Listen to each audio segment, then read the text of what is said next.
política é com ele, o Piara Boschi, que já está conectado conosco. O Piara, já começo lhe perguntando, né, sobre essa viagem internacional do governador Jorginho Melo. A Marilisa, que é a vice, assume o governo do estado por uma semana. E essa mesma, né, viagem internacional pode ser encurtada aí para que o governador venha a participar do ato, né, no domingo na Paulista com o Bolsonaro, é isso? Muito bom dia para você. Bom dia, Fernando. Bom dia, Marcos. Bom dia a todos os ouvintes da Jovem Pan Joinville. É bem isso. Segunda-feira não, sábado, o governador Jorginho Melo transmitiu o cargo para a vice, Marisa Boemi, né? Também do PL. Joinville volta a ter o comando do governo do estado, pelo menos por um pouco menos de uma semana. E ele partiu para Dubai com a missão, com a comitiva catarinense, que vai ampliar relações comerciais em outras áreas com um país lá do Oriente Médio. Uma viagem estava programada desde o mês passado. Estão indo com ele os secretários Cleverson Sievert da Fazenda, Juliano Fromer das Relações Internacionais, Vânia Franco da Articulação Nacional, Daniela Proporati da Secretaria-Geral de Governo e o presidente da SEPAR, Renato Lacerda, que é o órgão do governo responsável pelas parcerias público-privadas. Os deputados estaduais Mauro de Nadal e Antídio Lunelli, ambos do MDB, também participam da viagem, mostrando o entrosamento do governador com o MDB nesse momento, e com Mauro de Nadal e Antídio Lunelli mais especificamente. A gente já tinha comentado aqui, já tinha conversado com vocês sobre como isso remete àquelas viagens internacionais que se faziam muito no governo Luiz Henrique e que foram mantidas no governo de Raimundo Colombo, essa ideia de comitivas catarinenses para apresentar o Estado e as oportunidades comerciais do Estado em outros países. E a quarta viagem internacional do governador Jorginho Melo. Isso havia sido freado ou parado no governo de Carlos Moisés, não fez essas comitivas. As viagens internacionais que fez foram para participar de cúpulas climáticas, poucas viagens, então a gente já tem uma tradição sendo retomada.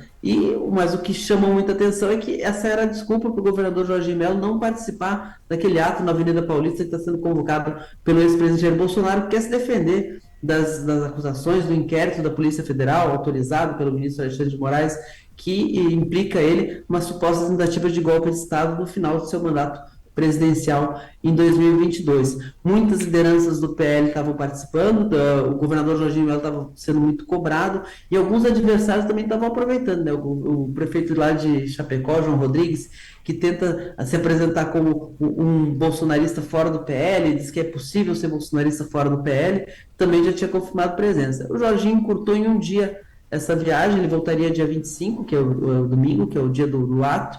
Ele voltaria dia 25, antecipou para o dia 24 para poder estar lá presente e não deixar que alguém acredite que ele está se afastando do governo do ex-presidente Jair Bolsonaro. Até isso, eu falei assim, ele está retomando uma tradição que Moisés encerrou das viagens. Nisso ele também se diferencia de Moisés, porque ele entende que Moisés perdeu o seu capital político quando, eleito na onda Bolsonaro, se afastou de Bolsonaro. Então ele não vai deixar ninguém acreditar que está longe do ex-presidente. Essa é a máxima, né? Até na sexta-feira eu conversava com o presidente do PL em Santa Catarina, que até dizia o seguinte: olha, talvez existe a possibilidade de ir a São Paulo acompanhar esse ato também. Aqui em Joinville também há essa movimentação para acompanhar esse ato lá em São Paulo. A gente vai monitorar ao longo da semana. Piara, vamos voltar um pouquinho na questão empresarial, porque durante a entrevista que o governador Jorginho Melo concedeu para ti recentemente, a gente falou sobre isso aqui, está lá a entrevista no teu canal, inclusive. O Jorginho comentou, né, sobre a aproximação do governo com o setor empresarial, enfim. Na prática, isso vem em resultados ao longo do ano? Qual é a tua leitura? Há um entrosamento bastante interessante, né? O Jorginho Melo costuma fazer reuniões de secretariado na Fiesc, para mostrar essa sintonia, né? O que a gente tem visto é um governo que tenta se aproximar muito do setor empresarial. Essas missões são importantes nessa linha. O governador não teve na Fiesc, quando veio o vice-presidente Geraldo Alckmin, porque ele não gosta de aparecer em fotos com integrantes do governo Lula, mas com a Fiesc, com o setor empresarial, ele está muito alinhado. Na cabeça de político, ele falou muito dessa relação, e é algo que também também remete àqueles períodos que a gente citou antes de Luiz Henrique, de Raimundo Colombo. O governador Carlos Moisés teve uma relação um pouquinho mais truncada com as entidades empresariais também. Piara, e agora para finalizar o nosso bate-papo, ainda nessa questão política, está nas mãos aí do ministro Floriano de Azevedo Marques, né, do Tribunal Superior Eleitoral, aquele processo de cassação contra o senador Jorge Seife do PL por suposta prática de abuso de poder econômico na disputa eleitoral de 2022. Qual é a tua expectativa para esse julgamento?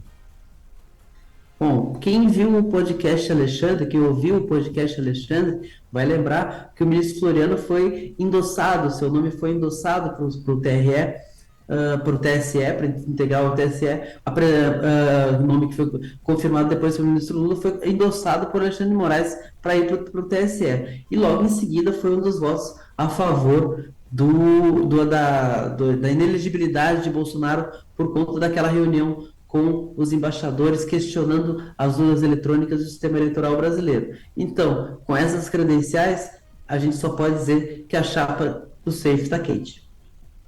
Tá bem, tá quente, vamos aguardar. Deixa eu fazer uma correção aqui. Comentei agora há pouco que eu falei com o presidente do PL em Santa Catarina. Na verdade, falei com o presidente do PL aqui em Joinville, o deputado estadual Maurício Peixe, que comentou sobre essa possibilidade de acompanhar esse ato do Bolsonaro no próximo dia 25.